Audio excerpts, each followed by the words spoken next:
Avstraliyada dahshatli suv toshqini sodir bo'ldi. Assalomu alaykum, hurmatli tomoshabin, kanalimizga xush kelibsiz. Videodan to'liq xabardor bo'lishni istasangiz, kanalimizga obuna bo'lib, videoroliklarimiz ostiga bir dona like va podpisatsiya tugmachalarini bosib qoldiring. Qit'aning sharqiy qirg'og'idagi 50 mingdan ortiq aholining evakuatsiya qilish bo'yicha ko'rsatma berilgan. Avstraliyaning sharqiy qirg'og'ida rekord darajadagi suv toshqini sodir bo'ldi. Bunaqasi qariyb bir asrdan beri bo'lmagan deya ta'riflanmoqda. Yangi Janubiy Uels shtatida jabrlangan aholi punktlarini tibbiy ofat hududi deb e'lon qilindi.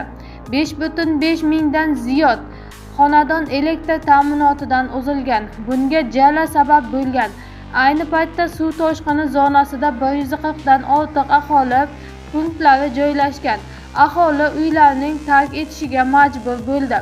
Bu shtat aholisi uchun dahshatli ofat. Shu suv toshqini zonada allaqachon 10 mingdan uylar bor va biz yaqin 24 soat ichida yangi noxush xabarlarga tayyorlanmoqdamiz, deydi shtat bosh vaziri Chris Minnis. Jabrlanganlarga yordam berish uchun 2 mingdan ortiq favqulodda xizmat xodimlari jalb qilingan. Janubiy xizmatchilar safarbar qilingan. Avstraliyaning sharqiy qirg'og'idagi 50 mingdan ortiq aholi evakuatsiya qilish bo'yicha ko'rsatma olgan. Grafton shahridan Nyukaslgacha bo'lgan qit'aning sharqiy qirg'og'idagi 500 kilometr chiziq bo'ylab joylashgan aholi punktlari uchun evakuatsiya xabarnomalari chiqarilgan.